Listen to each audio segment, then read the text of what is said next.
আল্লাহর কথার কোনো গোয়া মাথা আমি কিছুই পাই না। মাথা কোনটা গোয়া কোনটা এটা আমি পাই না। কেন দেখবেন কিছুদিন আগে আমার দেশের ভিতরে একজন বাউল গানের আবুল সরকার নাম করে দেখবেন আল্লাহ নিয়ে বিভিন্ন রকম খারাপ কথা বলেছে, কথা বলেন ঠিক কিনা? এই আউল বাউল নিয়ে এরাই এই বাংলাদেশকে ধ্বংস করে দিচ্ছে, কথা বলেন ঠিক কিনা? এরা গানের নামে বিভিন্ন রকম ফালতু গান দিয়ে মানুষের মন আকৃষ্ট করে তারা শেষ পর্যন্ত আল্লাহর বিরুদ্ধে কথা বলে, কথা বলেন ঠিক কিনা? আর আমরা মুসলমান এই সমস্ত প্রতিবাদ করতে পারে না, কথা বলেন ঠিক কিনা? এই জন্য এসে আউল ফাউল বাউল দর্কের বিরুদ্ধে আমাদের রুখে দাঁড়ানোর দরকার আছে না নাই? আমার একযোগে একসাথে হয়ে এই সমস্ত বাউলদেরকে যদি প্রতিহত না করতে পারি তাহলে এরা এখন তো আস্তে আস্তে করে না একদিন আল্লাহকেও মানবে না, কথা বলেন ঠিক কিনা?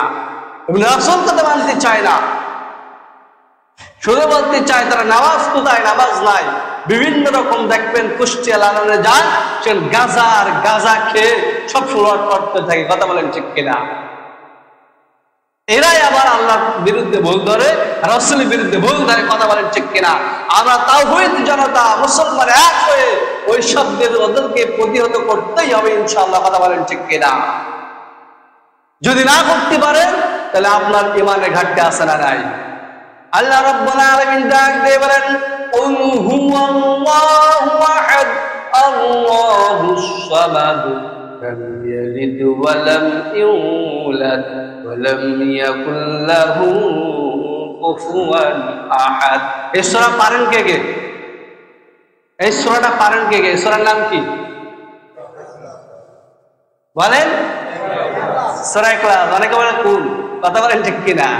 এই ছোট্ট 1.5 লাইনের সূরা, এই সূরাতে আল্লাহ রাব্বুল আলামিনের সমস্ত গুণাবলীর কথা সেখানে দিয়ে দিলেন। কুল বলেন, কুল হুয়াল্লাহু আহাদ আল্লাহুস সামাদ লাম ইয়ালিদ ওয়া লাম ইউলাদ ওয়া লাম ইয়াকুল লাহু কুফুয়ান আহাদ। আল্লাহু আকবার। হে রাসূল, আপনি বলে দেন আল্লাহ ইয়া, আল্লাহ কি এক আল্লাহ, আল্লাহর কোন শরীক নয়, তিনি একমাত্র, কারো পরে মুখাফিকি নাই, তিনি সর্বপ্রথম, কথা বলেন ঠিক কিনা?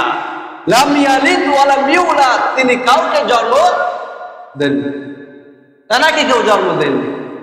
কত সুন্দর একটা ছোট্ট সূরার ভিতরে আল্লাহ পাক জানিয়ে দিলেন যে আমার বড়ত্ব কোথায়। আল্লাহ পাক আরো বলেন, আল্লাহু লা ইলাহা ইল্লা হুয়াল হাইয়ুল কাইয়্যুম লা তাখুযুহু সিনাতুন ওয়া লা নাওম। আল্লাহু আকবার। এর নাম কি? কি নাম বলেন? আয়াতুল কুরসি, কথা বলেন ঠিক কিনা? কিন্তু এটা কোন সূরা? সূরাতুল বাকারা। বাকারার ভিতরে সর্বশ্রেষ্ঠ এই আয়াতের পর বেশি গুরুত্ব দেওয়া হয়েছে, তার নাম কি? আয়াতুল কুরসি। আল্লাহর নবী সাল্লাল্লাহু আলাইহি সাল্লাম বলেন, যদি কোনো ব্যক্তি প্রতি ফজর নামাজের পরে যদি আয়াতুল কুরসি পাঠ করে, মৃত্যুর উপরে আল্লাহ পাক রব্বুল আলামিন ওই কবরের ভিতরে তার আযাব মাফ করে দিবে। সুবহান আল্লাহ দিয়ে চেনা যায় না, আল্লাহ এই শব্দ দিয়ে আল্লাহকে চেনা যায়।